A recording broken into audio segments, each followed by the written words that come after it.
Bonjour et bienvenue sur cette nouvelle vidéo dans laquelle je vais traiter des difficultés particulières en mathématiques, des sujets à problème en mathématiques dans la classe de seconde. J'ai laissé en fond d'écran les résultats de la France dans l'enseignement des maths parmi les pays de l'OCDE, c'est-à-dire des pays développés, l'Organisation des pays développés, et donc où la France figure à la 29e place, juste avant-dernière, devant le Chili.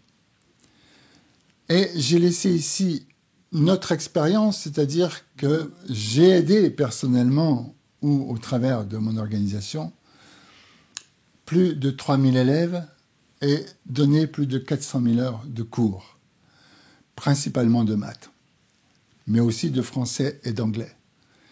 Et donc, ce que je veux dire par ici, c'est qu'il y a un rapprochement à faire entre les deux, c'est-à-dire qu'il y a une demande ici qui est énorme de la part des parents parce que tout simplement les élèves échouent.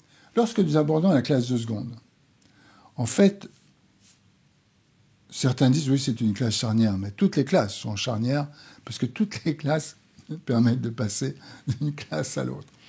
Donc, il y a dans la classe de seconde, en général, une chute de points considérable. Pour une raison simple, c'est que la classe de seconde, normalement, aborde d'autres sujets, des sujets nouveaux, mais qui s'appuient sur tous les sujets qui sont supposés être acquis en classe de troisième.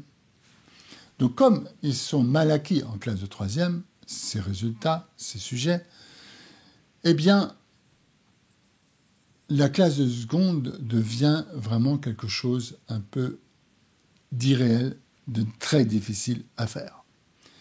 Et la classe de seconde, le résultat de tout ça, c'est que la classe de seconde, alors, l'élève va se dire « Oh là là, moi je peux éviter les maths en première et en terminale, donc évitons-les ». Le problème, c'est que lorsqu'on évite un problème au lieu d'y faire face, en général, on le retrouve quelques années plus tard.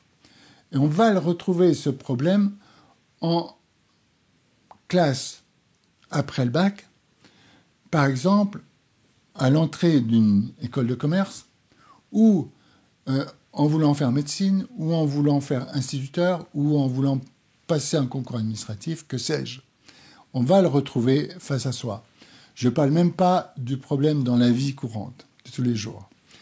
Donc, la classe de seconde, elle va avoir besoin de tout ce qui est le calcul algébrique, que l'on a vu, bien sûr, dans les classes précédentes, mais elle va introduire beaucoup les fonctions. Ça va être l'arrivée des fonctions en force, qui a été démarrée en troisième, mais on va vous demander le signe d'une fonction, le sens de variation d'une fonction, être capable de faire un tableau de signes, etc. Et on va vous demander aussi, par exemple, les vecteurs, les statistiques, toutes ces choses-là. Alors, il ne faut éviter le piège. Pour éviter le piège, il ne faut pas passer à côté, il faut simplement le confronter.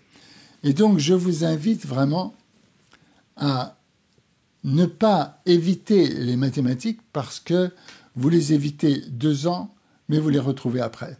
Je t'invite à télécharger un cours vidéo gratuit qui est associé à cette vidéo et qui va te montrer comment il est possible d'expliquer un sujet au point où c'est une chose facile, pas une chose difficile. Donc, je t'invite à télécharger ce cours. Dans une prochaine vidéo, je te parlerai des difficultés de la classe de première et terminale pour ceux qui prennent l'option maths. Je te remercie de ton attention et je te dis à très bientôt.